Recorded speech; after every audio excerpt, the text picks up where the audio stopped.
Merci. J'essaye de changer de tenue à chaque communication, c'est pas possible. Là, il y en a trop aujourd'hui, je peux pas vous faire une tenue par com, sinon il faut que je vienne avec une malle. Voilà, donc on va s'intéresser aux traitements médicaux de l'homme infertile. Alors pourquoi en fait? Parce que effectivement, ce matin on vous l'a pas dit, mais grosso modo, le sperme de l'homme, c'est pas du tout le même sperme que dans les années 70, et on pense que c'est dû à de très très nombreux facteurs, en particulier des facteurs environnementaux et des facteurs de lifestyle, comme on dit. C'est important d'optimiser l'homme sur les traitements médicaux. On a parlé un petit peu des traitements chirurgicaux ce matin, mais sur les traitements médicaux aussi, ça va être important parce que l'AMP seul ne va pas permettre de donner suffisamment d'enfants vivants à nos couples. Et l'ICSI, malheureusement, ne répare pas tout. Et même si la femme est jeune, on va regarder si on a des spermatozoïdes de mauvaise qualité, en fait des taux de grossesse qui vont être bien moindres que quand on optimise nos patients. Du coup, je vais vous parler des différents traitements qu'on va pouvoir mettre en place. Alors, il y a des traitements qui sont des traitements anti-inflammatoires. Les traitements anti-inflammatoires, aujourd'hui, ils ont bien montré une efficacité en cas de leucospermie associée ou d'altération de l'intégrité des gamètes. Alors, malheureusement, il n'y a pas, j'ai pas de pointeur, sinon on vous l'aurait montré. Mais quand on traite ces patients, en fait, on va modifier les paramètres. Donc là, vous voyez, c'est des paramètres de spermogramme avec ou sans leucospermie. Ah, j'ai un pointeur. C'est-à-dire, on est en train de le mettre en place. Du coup, effectivement, ces patients-là, ils vont avoir plus de leucospermie. Je suis obligée d'attendre un petit peu le pointeur laser. Hop, c'est bon. Voilà. Super. Donc voilà, donc ça vous démontre qu'effectivement la leucospermie, ça va changer, ça va modifier en fait le spermogramme, ça va modifier les taux de grossesse. Et par contre, quand on met simplement des anti-inflammatoires avant, après traitement, vous voyez que nettement en fait vous avez une diminution des leucocytes, et les leucocytes dans le sperme, ils sont pourvoyeurs de ROS. Vous avez une amélioration de la concentration, de la morphologie et de la mobilité.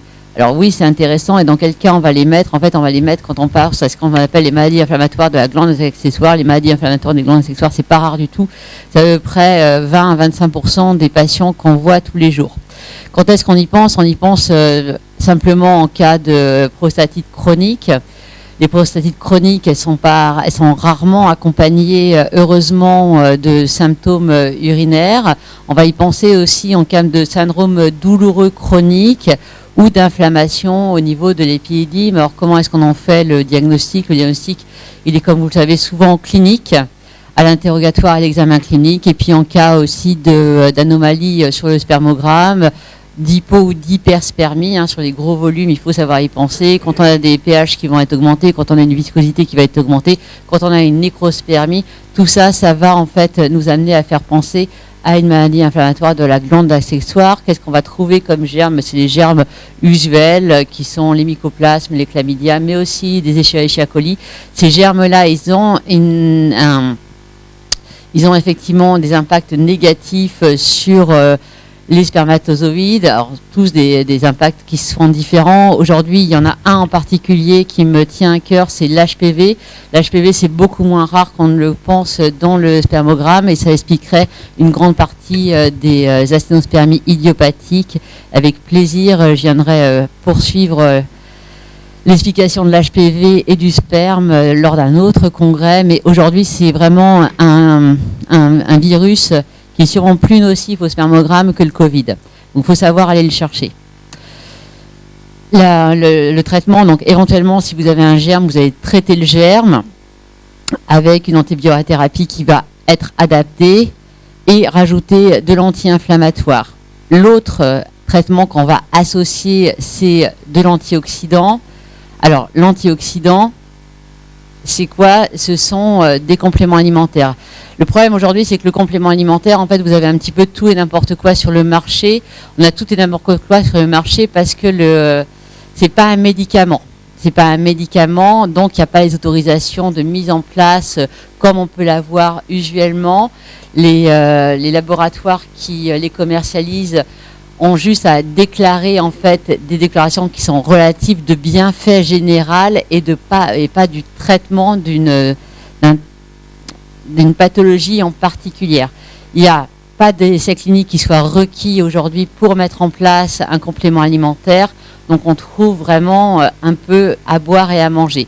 En termes de business, c'est énormissime le complément alimentaire. Grosso modo, en fait, c'est 100 milliards de dollars par an avec une croissance de 6%. Donc si vous avez de l'argent à mettre en bourse, investissez dans le marché du complément alimentaire. En France, c'est quand même un marché qui est à 2 milliards d'euros avec une croissance de 5%, c'est pas mal. C'est aussi bien que le prix de l'essence, quoi.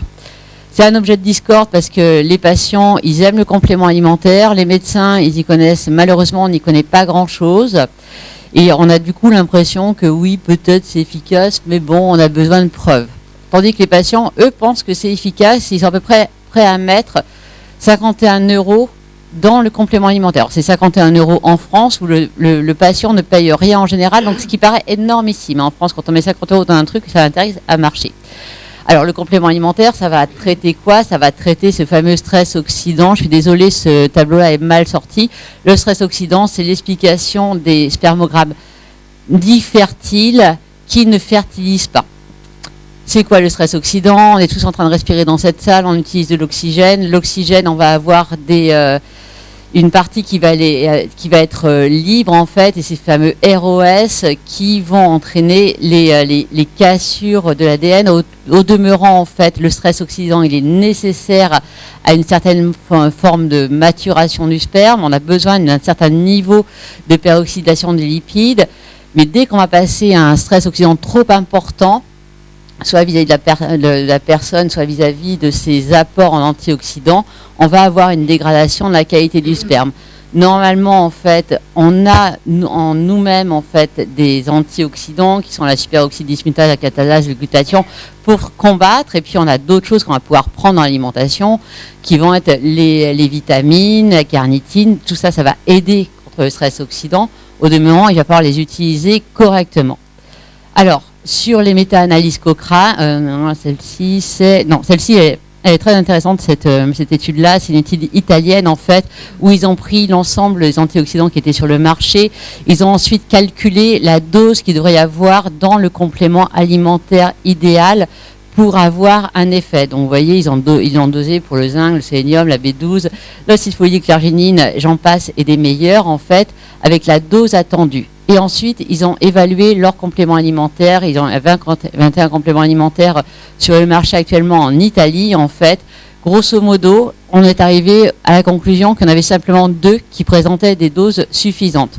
2 sur 21, c'est pas grand-chose. La majorité d'entre eux présentaient des doses qui étaient bien inférieures à ce qui était nécessaire pour améliorer, ou du moins avoir des apports suffisants.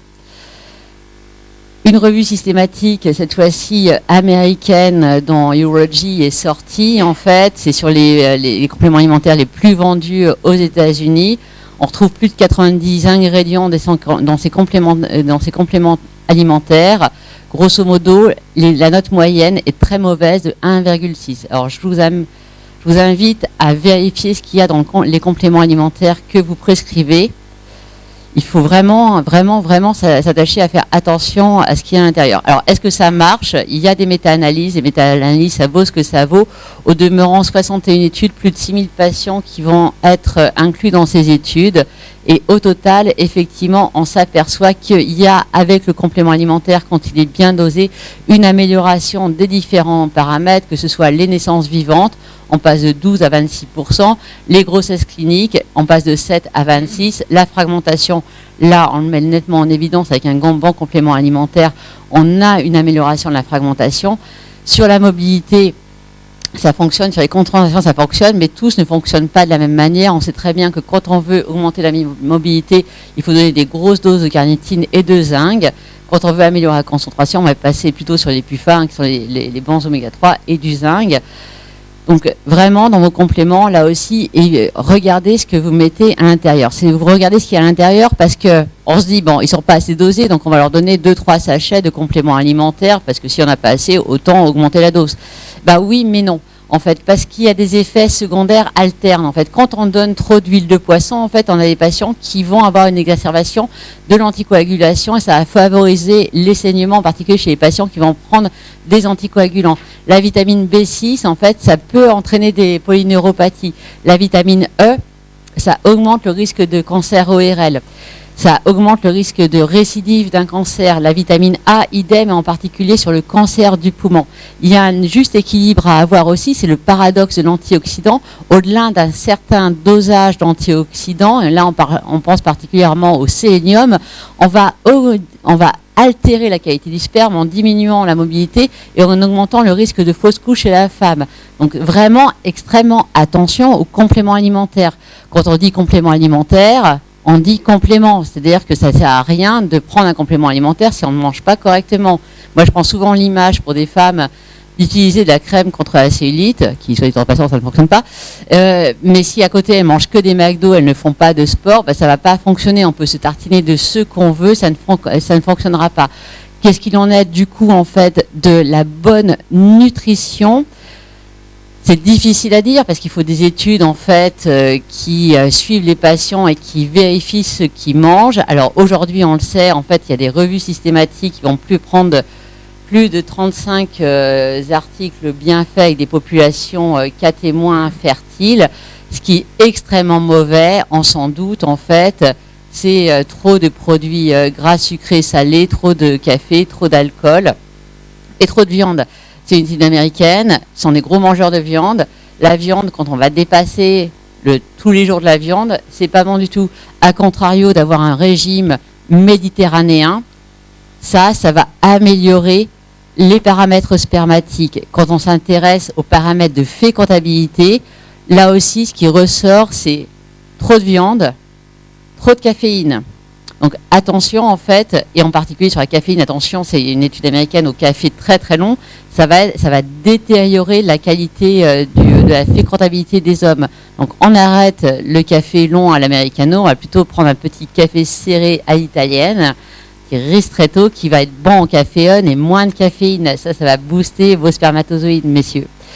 Est-ce que tout le monde a la même supplémentation ? Eh ben non, on ne peut pas supplémenter monsieur le rugbyman comme monsieur qui mange trop gras. Donc il faut absolument avoir une prise en charge qui est la plus personnalisée possible.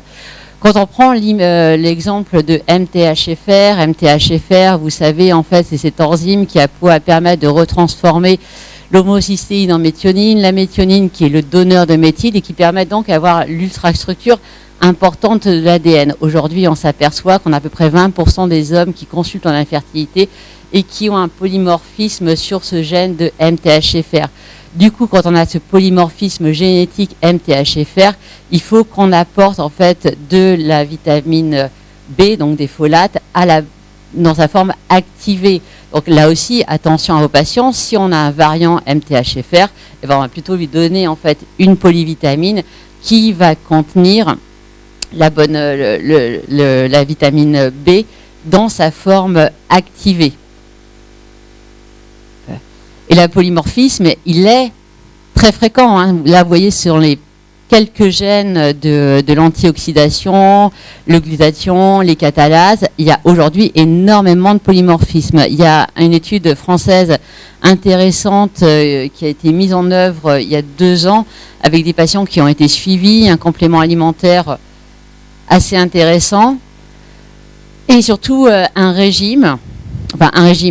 une nutritionniste qui leur expliquait comment il fallait manger tous les jours. Et qu'est-ce qu'on a vu s'est aperçu qu'il y avait chez ces patients en fait, c'est que grosso modo, les patients en fait, quand on leur donnait le complément alimentaire et qu'on les faisait manger correctement, la fragmentation diminuait chez tous les patients.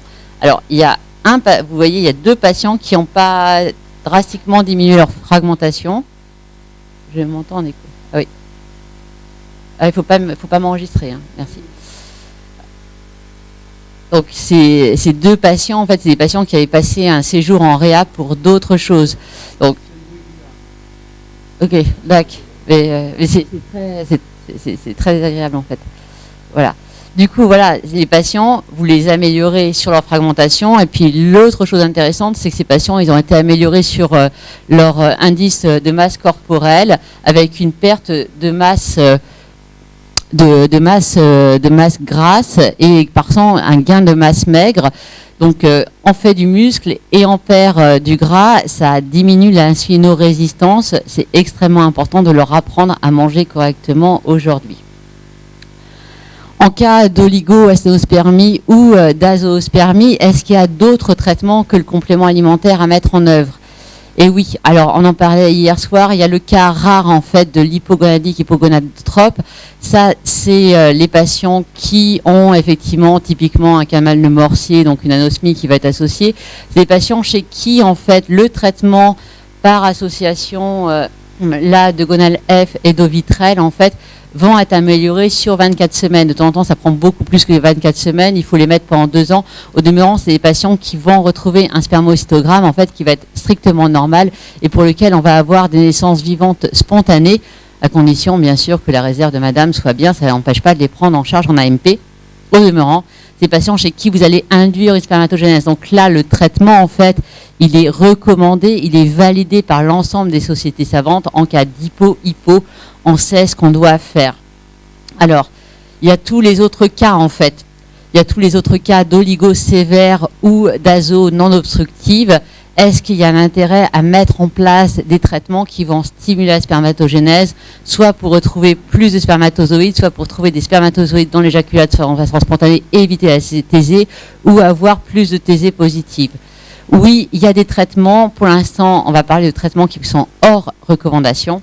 Je vous mets pas ça vous les connaissez par cœur, hein, la spermatogénèse. Alors, cette première étude en fait qui va s'intéresser à l'utilisation de FSH dans la zone non obstructive, donc on met de la FSH 3 fois par semaine pendant 3 mois à 75 unités.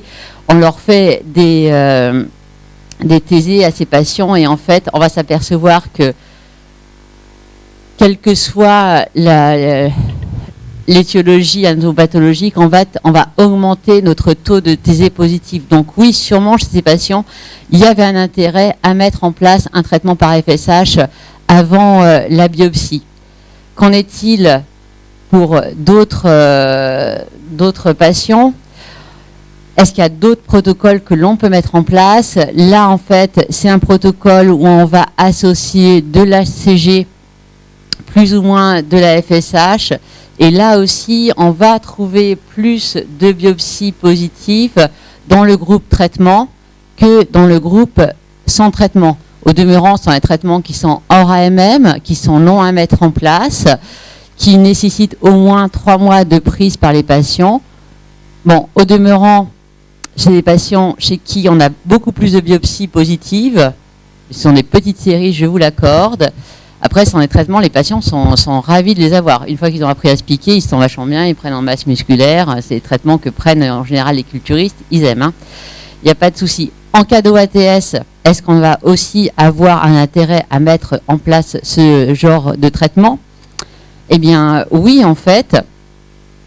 Le traitement, vous voyez, ça c'est une méta-analyse, va améliorer le taux de grossesse, mais aussi le taux après ICSI et après insémination. Donc là, c'est un tout petit peu moins vrai pour l'INSEM, mais sur l'ICSI et le taux de grossesse global, il y a un intérêt à mettre en place ces traitements hormonaux chez l'homme.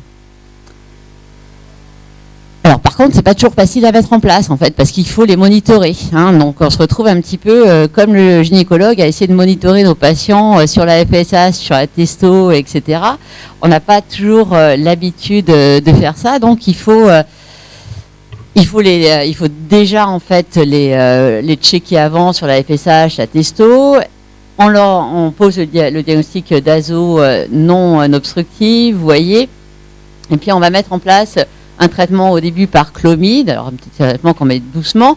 Si tout va bien, la testo augmente, on contrôle la testo, la FSH, et puis on continue comme ça. Est-ce qu'on a du sperme directement dans l'éjaculat ou on va à la biopsie?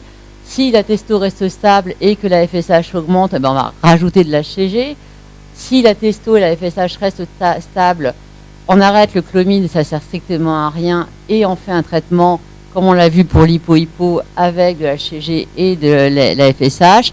Et si la testostérone diminue, là, on fait la même chose et on surveille. Et dans les 3 cas, on va dans tous les cas, on va soit récupérer du sperme mobile dans l'éjaculat, soit à la thésée. Et c'est encore une connerie. Désolée, je suis pas PC, pas du tout PC. Et du coup, qu'est-ce qu'on a en fait au final chez ces patients? On a beaucoup plus de on a des spermatozoïdes dans l'éjaculat. Vous voyez, jusqu'à peu près 10% de spermatozoïdes retrouvés dans l'éjaculat sur quand même des grosses séries de patients, et plus de biopsies positives après traitement. Donc voilà, ça nous paraît totalement intéressant de mettre en place ce genre de traitement-là. Alors attention, ça paraît tout simple à mettre en place. On peut avoir des effets néfastes. Le clomide, ça peut être aussi un freinateur avec un effet rémanent sur 3 à 6 mois. Donc quand on les met en place, il faut vraiment monitorer les patients. Ça prend du temps. Mais quand ça fonctionne, tout le monde est heureux et on ne va pas à la biopsie testiculaire. Bon, ça fait peut-être un peu moins de cas opératoires, mais du coup, effectivement, les gens sont heureux. Alors, quand on regarde en fait la même chose avec juste le clomide, on met du clomide pendant 6 à 9 mois, des doses un peu filées entre 20, 25 et 150 mg avec un but de testostérone qui soit optimal, c'est entre 6 et 8. Et puis derrière, en fait, on a effectivement beaucoup plus de spermatozoïdes retrouvés à la biopsie que précédemment. Attention, en fait, ça ne marche pas chez tout le monde. C'est aussi en fonction de la FSH. Ne vous amusez pas à faire ça sur des FSH trop hautes. Quand tout a loupé, qu'il a déjà été... voilà, c'est pas celui-là. Qu'est-ce qu'on peut mettre aussi comme on peut mettre aussi du tamoxifène, hein, ça a fonctionné aussi. Moi, j'ai un peu moins l'habitude d'en mettre, mais là aussi, sur les différents paramètres, plus de spermatozoïdes retrouvés à la biopsie, plus de grossesse, ça fonctionne. Vous voyez, là aussi, on a mis sur les patients qui avaient une azo non obstructive idiopathique ou une ATS sévère un traitement par létrozole. Et derrière, en fait, on avait une augmentation de la testostérone chez la majorité des patients et plus de spermatozoïdes qui avaient été retrouvés dans l'éjaculat. Donc là aussi, on évite la biopsie, tout le monde est content, ça nous arrange. Alors, qu'est-ce qu'on peut faire quand la FSH est élevée? Parce que le vrai problème, c'est ça, c'est les patients avec des petits testicules et une FSH élevée, c'est de la salvage therapy. Là, en fait, on est un petit peu embêté, ça va pas fonctionner chez tout le monde. Le traitement, en fait, ça va être d'induire une spermatogénèse comme chez l'hypo-hypo. Ça met du temps à fonctionner. Hein. L'idée, c'est de les booster en testostérone.